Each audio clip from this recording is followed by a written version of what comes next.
Welcome to the Fragility Forum 2022 podcast series produced by the Fragility, Conflict and Violence Group of the World Bank Group. As complexity and uncertainty become the new normal, with complex crises posing new challenges, from the COVID-19 pandemic to climate change, this podcast series explores how the international community can best support countries affected by fragility, conflict and violence in a fast-changing global landscape. Hello everyone, this is Mariam Aitali Sliman, Senior Economist at the World Bank in the Finance, Competitiveness and Innovation Global Practice. I am here today with my colleagues Fiona Allen, Senior Development Officer at UNHCR based in Amman, Jordan, and Maha Qatta, Head of the Refugee Crisis Response at ILO based in Baghdad, Iraq. In this episode, we will be discussing the development approach to forced displacement and how the World Bank and its partners are spearheading this approach. We will start with the framework, show key results, and then showcase UNHCR and ILO's roles. We will mainly discuss the case of Jordan, where the World Bank, has a comprehensive and large program titled Economic Opportunities for Jordanians and Syrian Refugees, and mention other projects in Rwanda at the end, along with some recent research findings in Africa. So let's start with the framework we use to think about these issues of forced displacement and in particular refugee issues. A framework we have developed over the years working on forced displacement. So the development approach rests on the concept of self-reliance and as a longer-term complement to the humanitarian approach.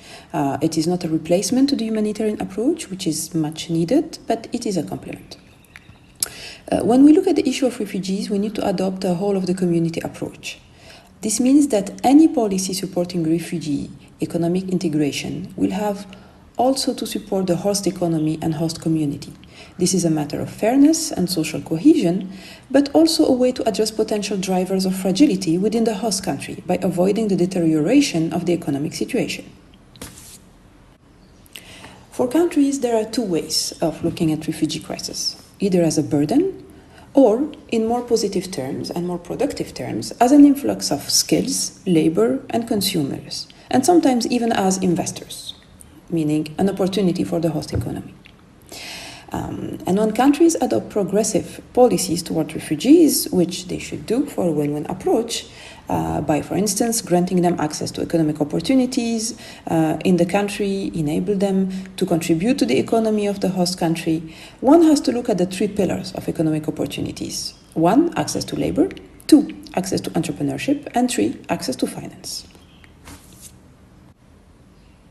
And this translates into the right to work, the right to entrepreneurship, and the right to access finance, meaning at least open a bank account.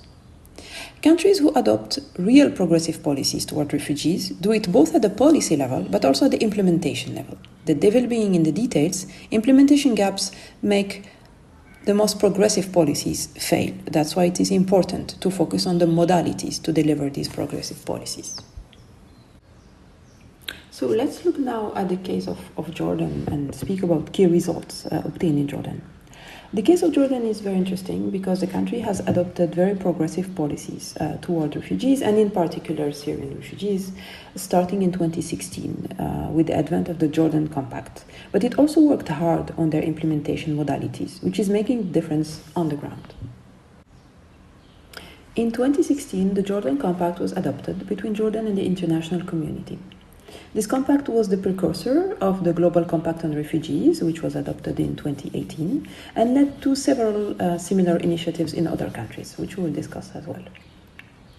So, as a result of the Jordan Compact, Jordan opened its labor market to Syrian refugees, allowing them to contribute to its economy.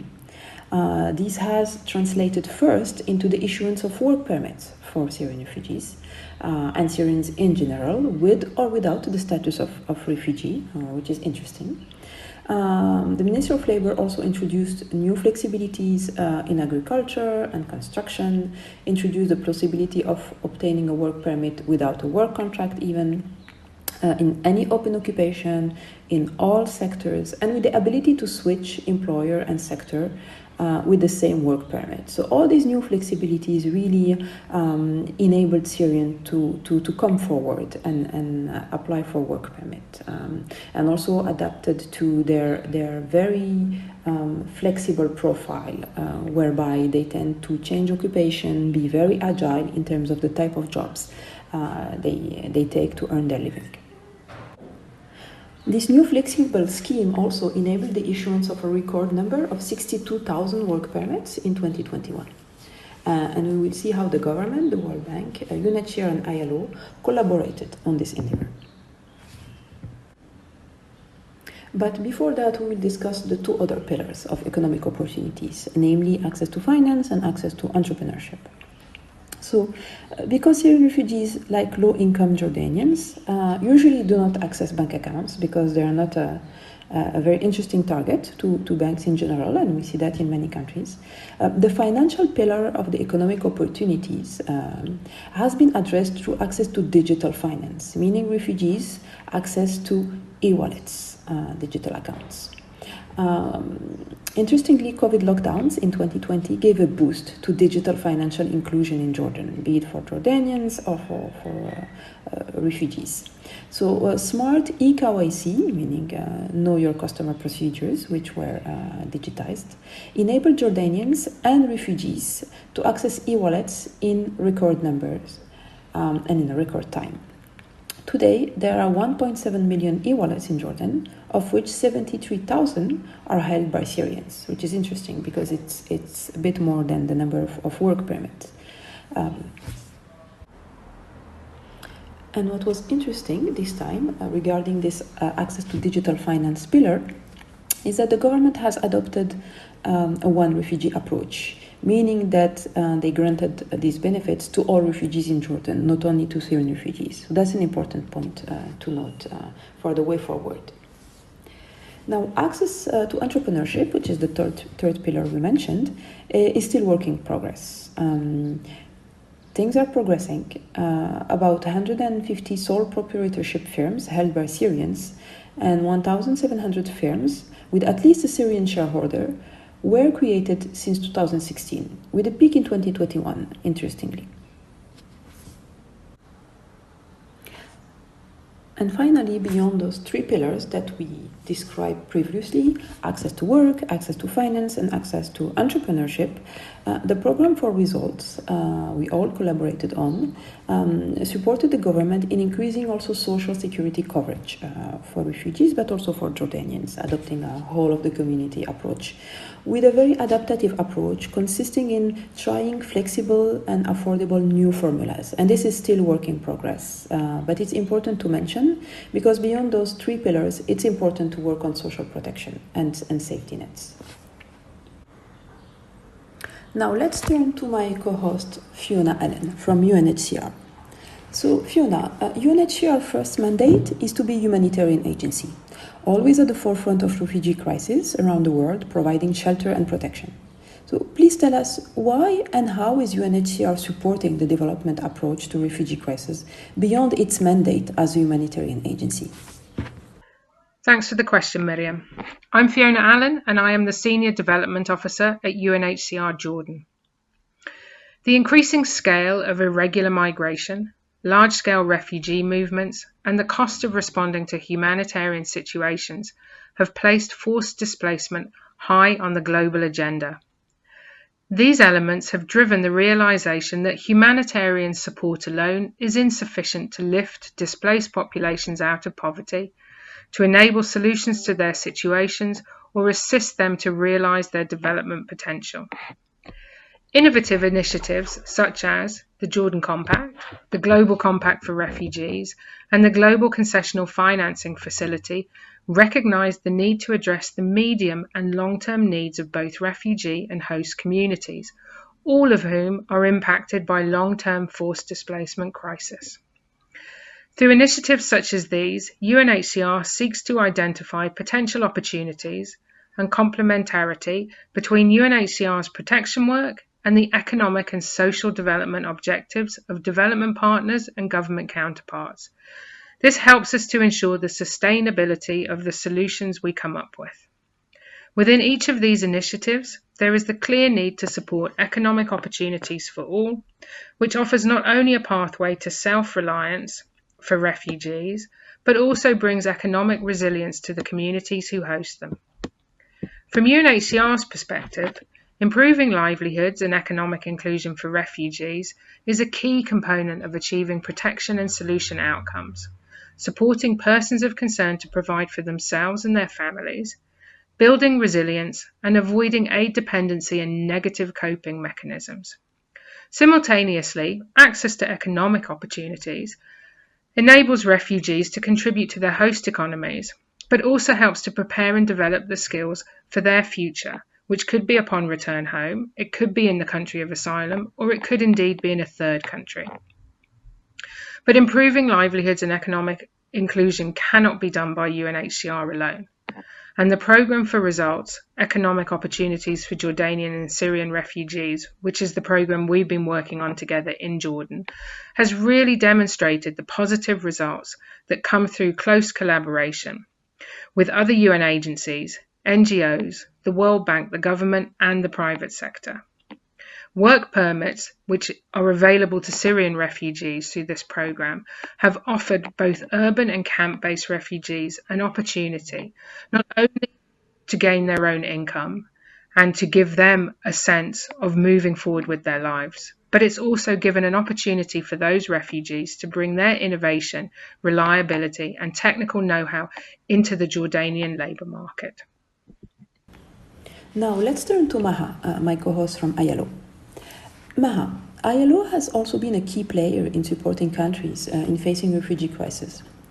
So over the years, ILO conducted several analyses of the impact of the development approach to refugee crisis. What are your findings and how did ILO contribute to the development response? Thank you very much, Mariam, on this question. Let me first introduce myself. My name is Maha Kata. I'm the ILO Senior Resilience and Crisis Response Specialist at the ILO Regional Office for Arab States. And ILO Country Coordinator in Iraq. I would like to start by highlighting ILO recommendation number 205 on employment and decent work for peace and resilience for 2017, which is the only international normative framework providing guidance in response to crisis situations through employment and decent job creation.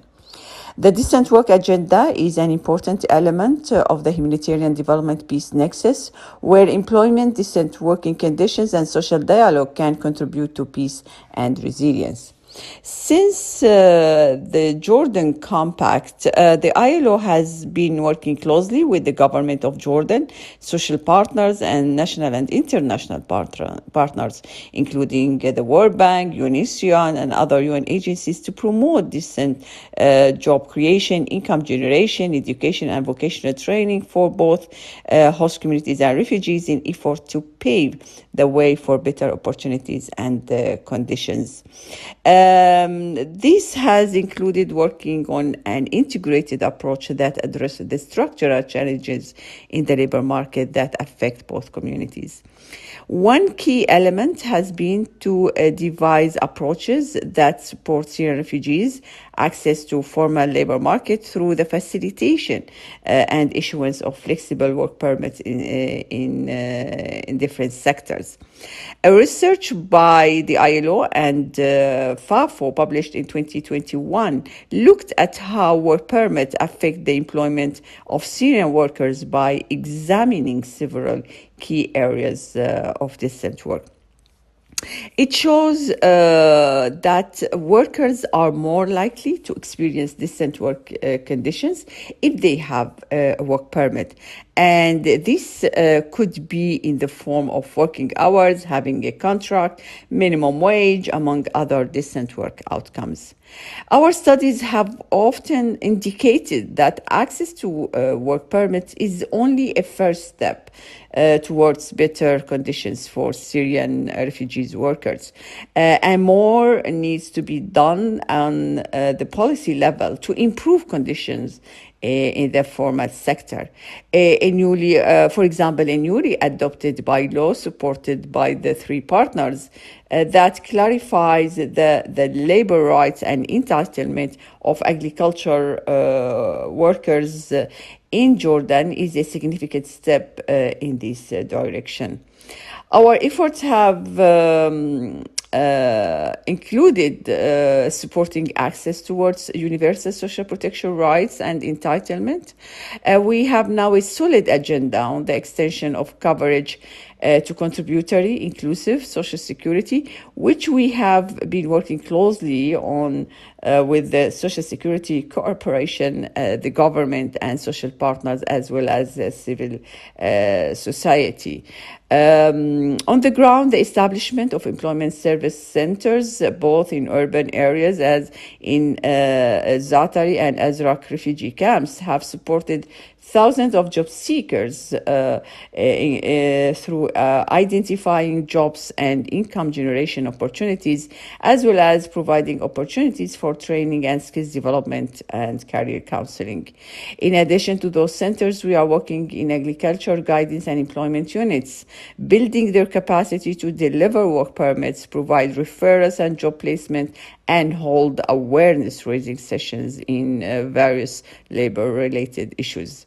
Providing opportunity for employment or skills development, supporting a transition to formal employment, ensuring an extension of social security to the most vulnerable workers, including refugees, contribute to providing longer-term and conflict-sensitive durable solutions and opportunities for better future prospects for workers and their families.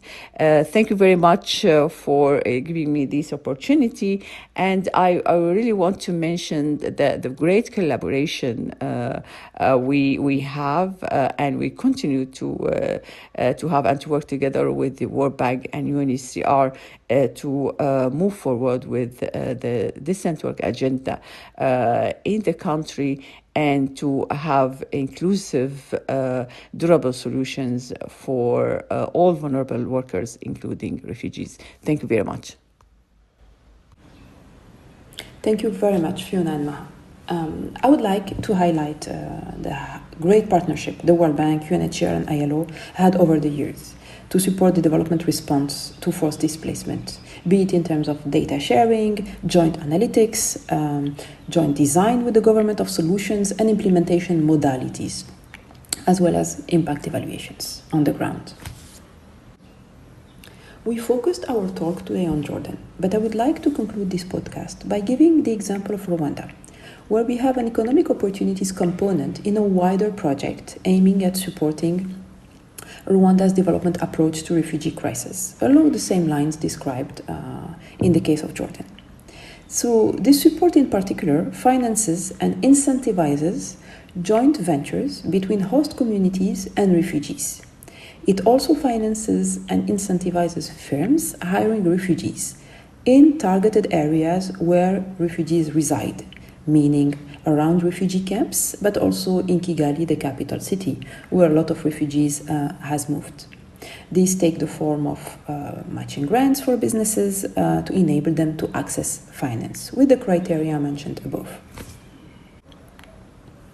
To end, I would like to mention the recent book, The Wealth of Refugees, issued end of last year, analyzing the migration policies of Uganda, Kenya, and Ethiopia. The research has found that Uganda's policies granting the right to work and freedom of movement to refugees led to better outcomes than in other countries with less hospitable environments. Both the income level of refugees and their acceptance by the host community were greater. This means that both the literature but also experience accumulated on the ground show that the development approach to refugee crisis is a win-win, both for the host community but also for refugees. It requires a lot of effort. It requires a new type of policy making. It requires also support from the international community because countries hosting refugees provide a public good regionally or globally, and they deserve support for that. Experience also shows that partnerships are important. Joining forces to share information, share data, do joint analytics, but also support countries jointly in policy making, benefiting from international experience, is also important. In all countries where the World Bank supports government address refugee crisis, partnership with UNHCR is at play. We also have a global partnership with UNHCR. We're also pleased with the partnership we have with ILO on the ground, as we have shown before in this podcast. Thank you very much, Fiona. Thank you very much, Maha. Looking forward to our continued and fruitful collaboration. Thanks, Miriam, not only for convening this podcast, but also for inviting us to join it. It was really great. See you soon. Bye. Thank you, Miriam, for having me on this episode. And thank you, and Fiona, for this very constructive and interesting discussion on the development approach to forced displacement. And of course, for the continuous collaboration in the development response for both refugees and host community members in Jordan. Thank you. This wraps up this episode of the podcast series. Thank you for listening, and please check out our other podcasts. For that, and to learn more about the World Bank Group efforts in environments affected by fragility, conflict, and violence, please visit our website www.worldbank.org/FCV.